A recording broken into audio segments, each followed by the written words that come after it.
Meus amados, nós vamos hoje meditar numa palavra que se encontra em Gênesis capítulo 26. Gênesis capítulo 26, que diz o seguinte, olha, são bastante textos. Diz assim, olha, capítulo 26, versículo 1. Uma fome terrível atingiu a região como havia acontecido antes do tempo de Abraão. Por isso Isaque se mudou para Gerar, onde vivia Abimeleque, rei dos filisteus. O Senhor apareceu a Isaque e disse: não desça ao Egito, faça o que eu mandar. Habite como estrangeiro e eu estarei com você e o abençoarei. Com isso, confirmo que darei todas essas terras a você e a seus parentes e seus descendentes, conforme prometi solenemente a Abraão, seu pai. Farei que seus descendentes sejam tão numerosos quanto as estrelas do céu, e darei a eles todas essas terras por meio de sua descendência. Todas as nações da terra serão abençoadas. Farei isso porque Abraão me deu ouvidos e obedeceu ao que lhe ordenei, meus mandamentos, decretos e instruções. Portanto, Isaque ficou em Gerar. Amém, queridos? Louvado seja Deus. Eu gostaria de começar essa mensagem dizendo para você que a bênção de Deus sobre a nossa vida, ela só se tornará possível, ela só virá a acontecer em nossa vida mediante, queridos, a nossa obediência. Você percebe que no versículo 5, olha o que Deus diz para Isaque: farei isso porque Abraão, seu pai, me deu ouvidos e obedeceu ao que lhe ordenei. Deus deu mandamentos, decretos e instruções para Abraão, e Abraão obedeceu a tudo, e por conta disso, a bênção do Senhor que estava sobre Abraão alcançou também Isaque, seu filho, e posteriormente a Jacó. Queridos, obedecer é melhor do que sacrificar. A obediência, ela vai sempre gerar bênção na nossa vida. Não abra mão da obediência. Mesmo quando as pessoas à sua volta possam criticar você, possam zombar de você, possam rir de você, possam ridicularizar você, fazer você motivo de piada e zombaria, não abra mão da obediência. Porque, queridos, no final, Deus vai recompensar os obedientes. E ele então, queridos, diz para Isaque, para que ele continuasse obedecendo como Abraão, seu pai, obedeceu. O contexto aqui da história que nós estamos meditando nos mostra que desde o tempo de Abraão vinha se acontecendo, queridos, uma fome na terra. Tempos difíceis. Isaque então muda-se para a região de Gerar. Naquela região de Gerar tinha um rei dos filisteus chamado Abimeleque. E a Bíblia diz que Isaque se instala naquela região. E ele cava poços para poder, queridos, tirar água para os seus animais. Isaque, queridos, quando chega naquela região, ele tinha sua esposa Rebeca, ela é uma mulher muito bonita, com medo dos homens daquela cidade a tomarem como se fosse matarem ele para terem ela como esposa. Ele combina com a sua esposa de dizer que ela é sua irmã. Até o dia que o rei Abimeleque percebe que ele está fazendo carinho naquela suposta irmã, né? E o rei então descobre que ela não é irmã, ela na verdade é sua esposa. O rei chama ele e diz: por que você mentiu para mim? Alguém poderia facilmente tomar a sua esposa, a sua mulher, né, como esposa, pensando que era sua irmã. E ele falou: olha, eu tive medo que alguém pudesse me matar. Mas o rei, tocado por Deus, usou de benevolência, queridos, e fez um decreto que ninguém poderia tocar, tanto em Isaque quanto na sua esposa. E Isaque permaneceu ali. E olha o que acontece. A situação era difícil, queridos, estava ruim para plantar, mas Isaque tinha uma palavra de Deus, que Deus o abençoaria. Todos os agricultores da região estavam plantando um pouquinho, porque, queridos, havia uma escassez muito grande de água, porque havia uma seca, havia um momento difícil. Mas Isaque, queridos, ele tinha uma habilidade. A habilidade dele era cavar poços. Ele sabia encontrar água debaixo da terra. E o que Isaque resolveu fazer? Isaque resolveu plantar.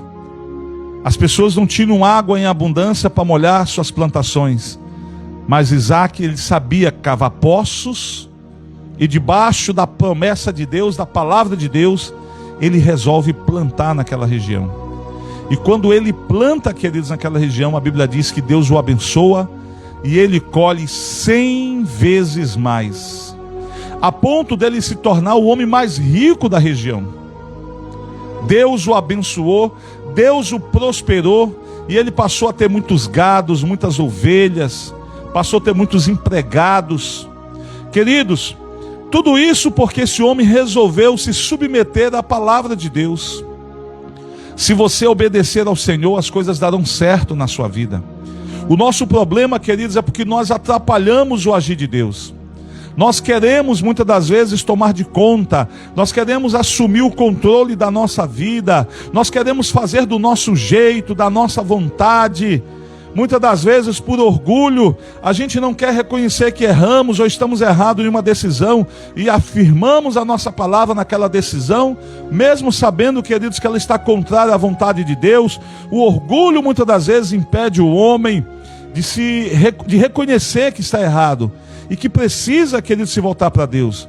E o resultado muitas das vezes são colheitas ruins na vida. Queridos, eu quero que você entenda uma coisa: enquanto você estiver debaixo da bênção de Deus, as coisas darão certo para você. Se nós não atrapalharmos o agir de Deus, as coisas darão certo na nossa vida.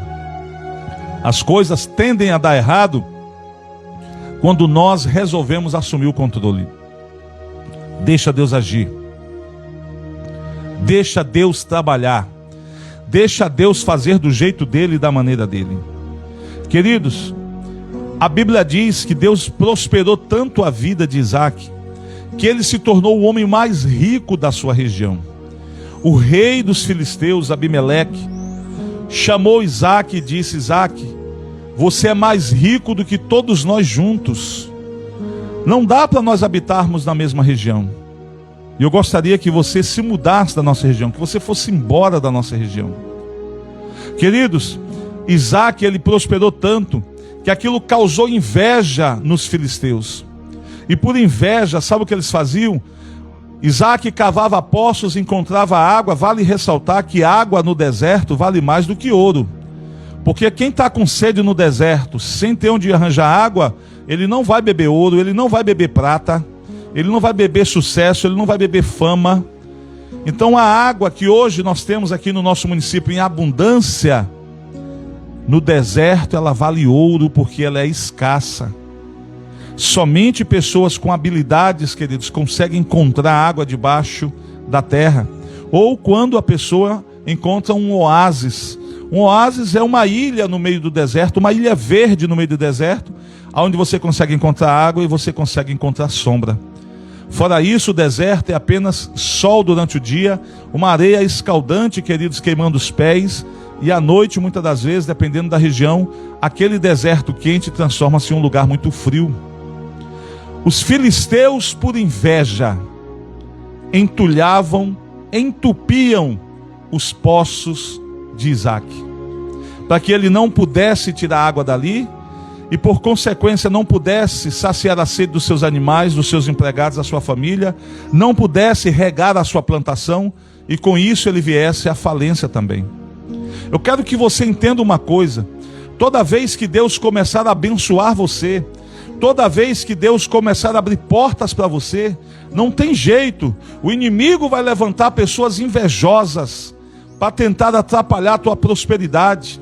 Pessoas que não prosperam, pessoas que não vencem, pessoas que não rompem, pessoas que não avançam, pessoas que estão estagnadas, desistidas dentro de si. Muitas das vezes elas vão tentar fazer o mesmo com você. Eu costumo dizer para as pessoas da igreja: se você quer abrir um comércio, procure na cidade as pessoas que começaram com um comércio pequeno e se transformaram em supermercados. Procure os grandes lojistas da cidade. Dificilmente você vai ver alguém começando grande. Todo mundo começa de baixo. A grande maioria começa por baixo, com dificuldades, com lutas. Pegue uma opinião com essas pessoas que venceram. Muitas das vezes, pessoas bem intencionadas, pessoas até com recursos, querem começar um negócio, mas na hora de pegar uma opinião, elas vão pegar uma opinião com uma pessoa fracassada, com uma pessoa que foi derrotada naquele negócio, uma pessoa que foi à falência.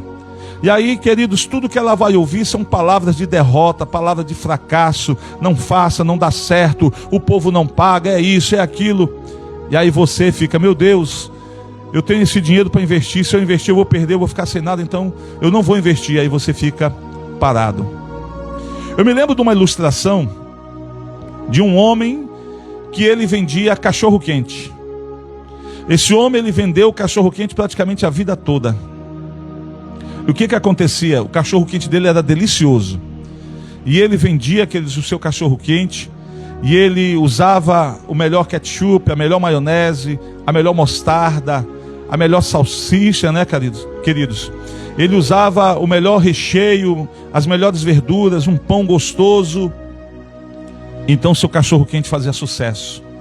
E vendendo o cachorro quente, ele conseguiu sustentar sua família, ele conseguiu comprar uma casa para ele, e ele conseguiu bancar os estudos do filho.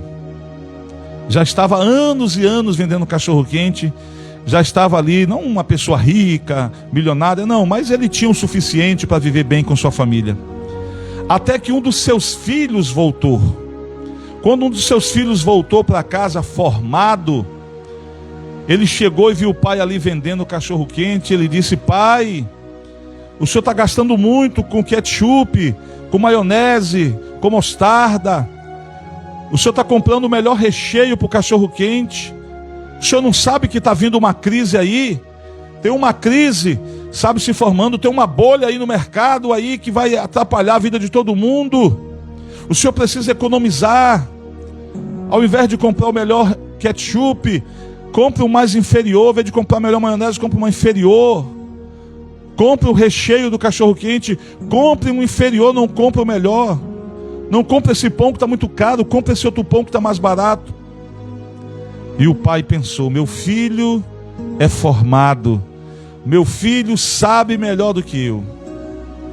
E o pai então foi e mudou a qualidade, queridos, do seu cachorro quente.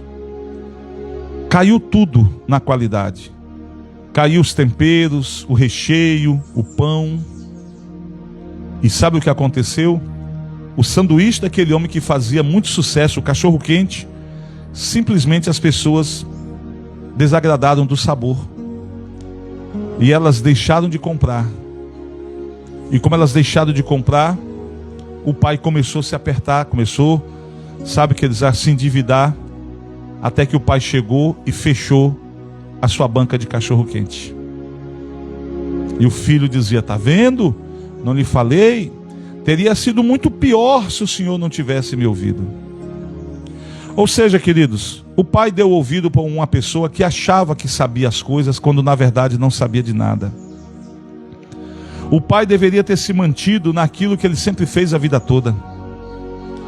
Foi fazendo o cachorro quente da melhor qualidade que ele conseguiu, dar educação para os filhos, conseguiu sustentar sua família, conseguiu comprar seu lar. Às vezes, queridos, nós estamos dando ouvidos para as pessoas que não têm experiência nenhuma. Como acreditar numa palavra de vitória saindo da boca de alguém que nunca venceu? Como acreditar numa palavra de conquista que sai da boca de alguém que nunca conquistou nada? Queridos, os frutos servem para provar, queridos, a identidade da árvore. Tudo bem que há pessoas que ainda não venceram e que estão lutando, estão batalhando, estão fazendo a coisa certa, e em algum momento a vitória vai chegar. Eu não estou me referindo a essas pessoas que estão aí na peleja, que estão na luta para alcançar seu lugar junto ao sol, né, de descanso, junto à sombra, né, que eles podem pegar o sol, como dizem as pessoas. Mas eu estou falando aqui de pessoas que simplesmente desistiram, pararam, porque ouviram palavras negativas, conselhos, queridos, que elas poderiam muito bem parar para ponderar o conselho que ouviram, mas ao invés de fazer, queridos, um momento de meditação no conselho, simplesmente acataram o conselho e desistiram, não foram adiante. Pessoas invejosas entupiram os poços de Isaac, mas Isaac, ele tinha uma qualidade, ele era perseverante. Quando ele se afasta do rei Abimeleque, ele vai para o vale de Gerar. E quando ele chega naquele vale, queridos, o que ele faz naquele lugar? Ele torna novamente a cavar poços. Ele torna novamente a fazer o que ele sempre soube fazer. Ele começa, queridos, a cavar poços. Sabe? Ele se estabelece no vale de Gerar e a Bíblia diz que ali ele armou suas tendas. E ele reabriu os poços que seu pai havia cavado e que os filisteus haviam fechado depois da morte de Abraão. Ele lhes deu os mesmos nomes que Abraão tinha dado. Mas sabe o que acontece? Os servos de Isaac, eles cavaram no vale de Gerar e encontraram uma fonte de água corrente. Não foi apenas, queridos, um poço, mas de água corrente. Começou a minar água. Contudo, a Bíblia diz que os pastores de Gerar entraram em conflito com os pastores de Isaac, dizendo: esta água é nossa.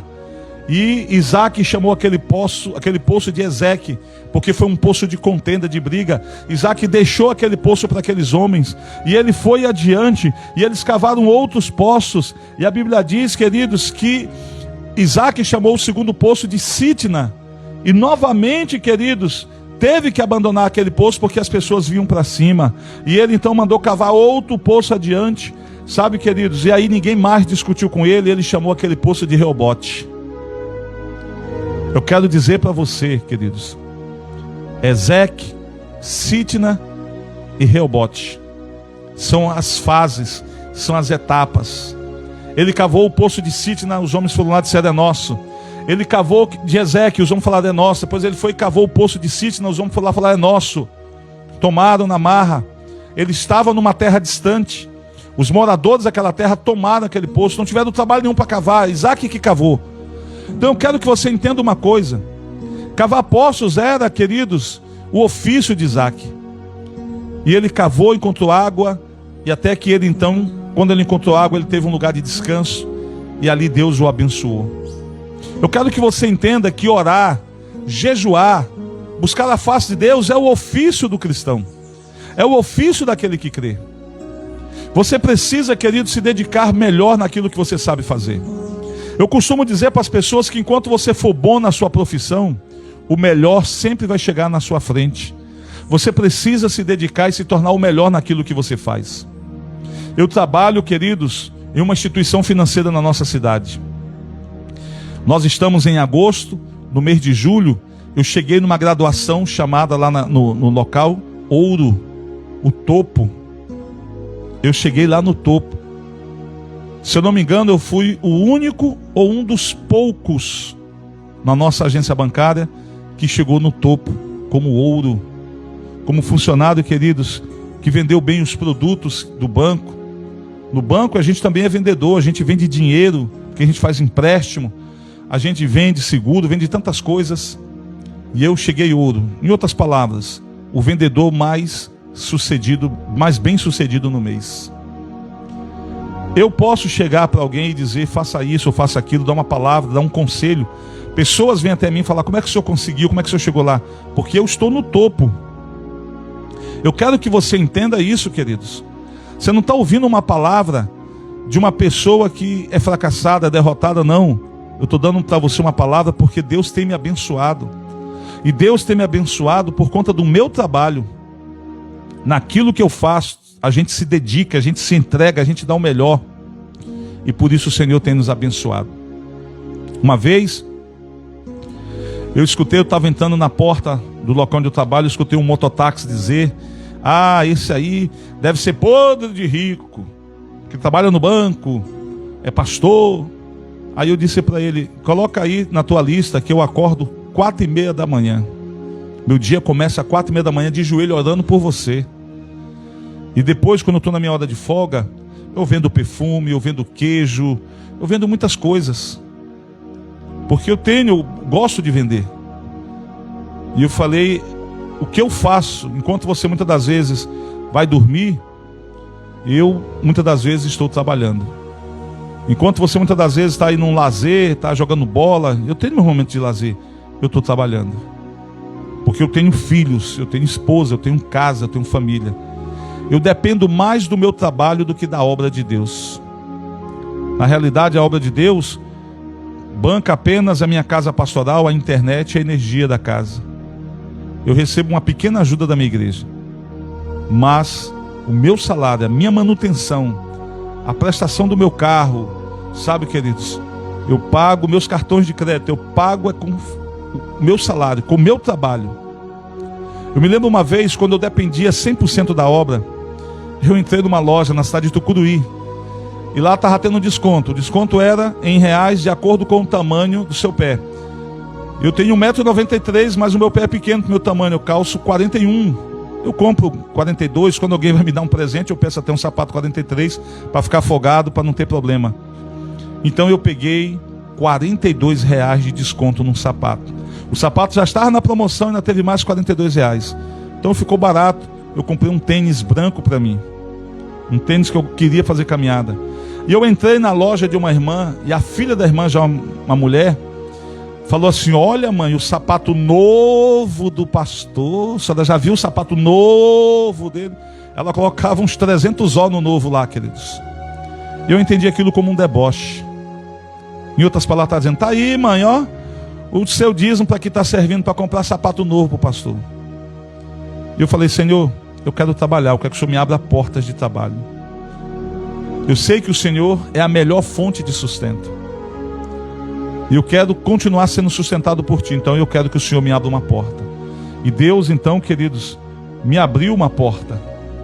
Deus me deu, sabe, queridos, emprego. Passei no concurso público.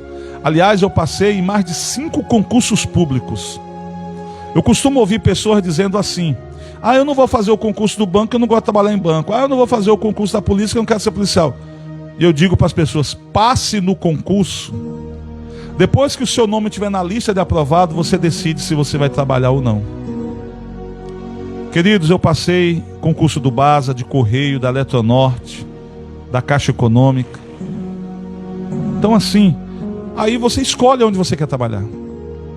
Eu tenho amigos, sabe, queridos, da minha época, que a gente gostava de estudar, passado para Infraero, sabe, queridos, passado para Petrobras, tantos empregos aí, tantos concursos, passado em 1, 2, 3, e agora escolhe onde vai trabalhar. Eu tenho um jovem na nossa igreja, o Alisson, filho do nosso irmão Silvinei, da nossa irmã Sônia, passou em 5 vestibulares. Dá para escolher aonde vai estudar, o que quer fazer. Depois que você passa, aí você escolhe se você vai querer ou não. Mas decidir antes de passar, queridos, eu acho que o pensamento está contrário, está errado.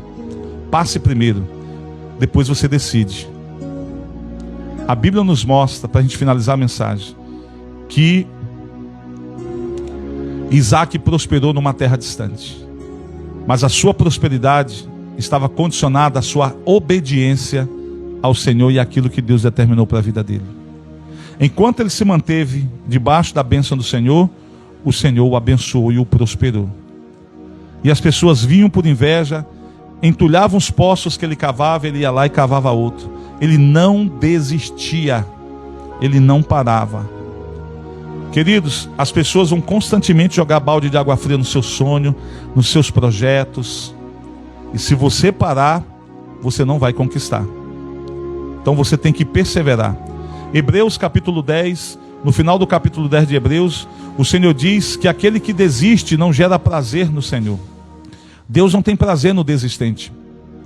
Timóteo capítulo 1, versículo 7 diz que o Senhor nos deu um espírito de amor, um espírito, queridos, de mansidão, sabe?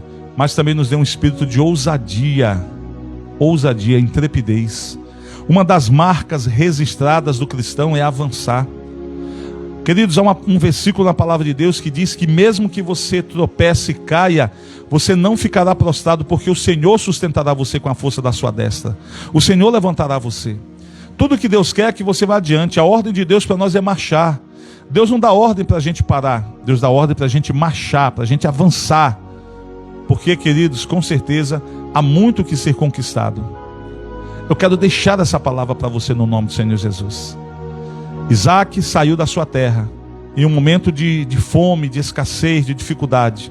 Foi para uma terra distante habitar como estrangeiro.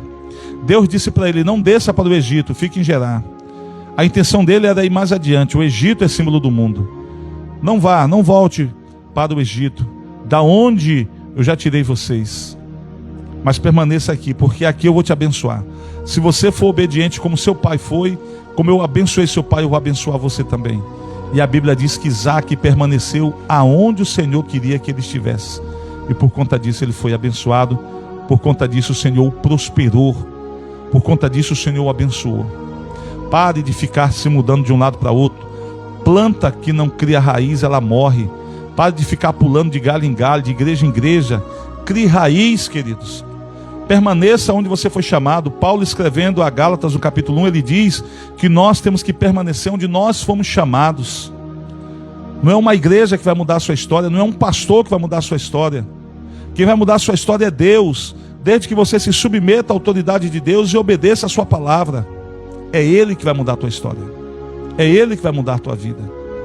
Eu quero deixar essa palavra para você no dia de hoje. Que o Senhor te abençoe, que o Senhor te guarde, em nome de Jesus. Amém?